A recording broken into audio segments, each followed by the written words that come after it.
The Vulcan Vault, along with some very special guests, are on a search for forgotten horror flicks and underappreciated monster movies. Ain't It Cool News presents Ain't It Scary Reviews, a month-long exploration of terror.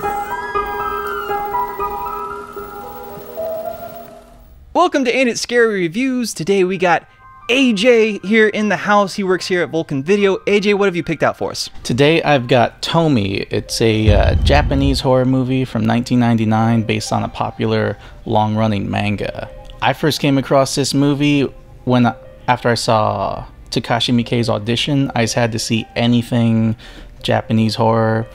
And a lot of those movies are really flamboyant and over the top and really bloody and gory, and that's what's like so great about them, that they're so crazy. And then I saw Tomie, which is so toned down, so stripped down compared to those, that it was a relief, but it's also really well made. It's a slow burn kind of horror that it builds towards like the one creepy understated ending. It's really good. Now, what's this thing about? The tagline is Tomie will not die, so that gives you a kind of a heads up. First off, it's about this girl named Tsukiko who was in an accident about 3 years ago. It's kind of vague what the accident was, and she may have been told it was something that really was different from, and she's trying to remember through hypnosis, and at the same time her neighbor downstairs has, well, it's the first scene in the movie. It's a head in a bag.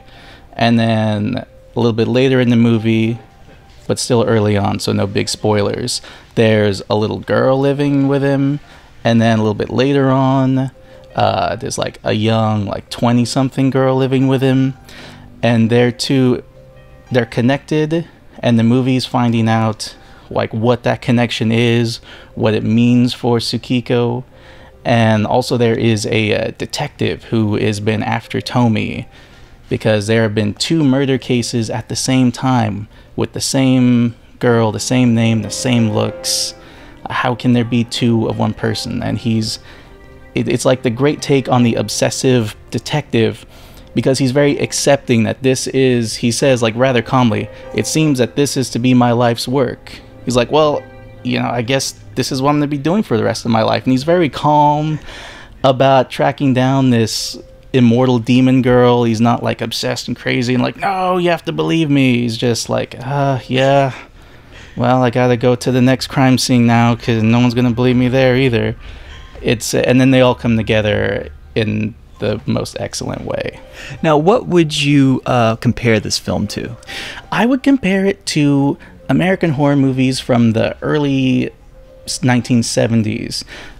It's not as bloody or as brutal as like Last House on the Left or Night of the Living Dead, but it's got the same style, the same tone. This feels like, you know, we didn't have a lot of budget for effects, so we're just gonna make this about people and make all the scares like more come from mood and tone. There's not a whole lot of fake out scares, which is great. I hate those.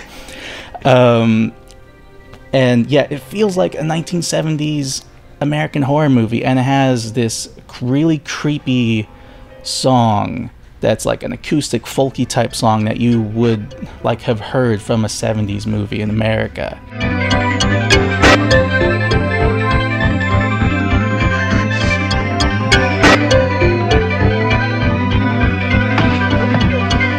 And that song, just like, that's a theme, just like comes in and out of the movie. It really adds to the mood, and it's kind of like just creepy, and it's like you're waiting for something to happen. It's a lot like those early American horror movies that are like, well, we were just going to make this about people that happen to be caught up in this. It feels like it takes place in the real world, is what I was trying to get at.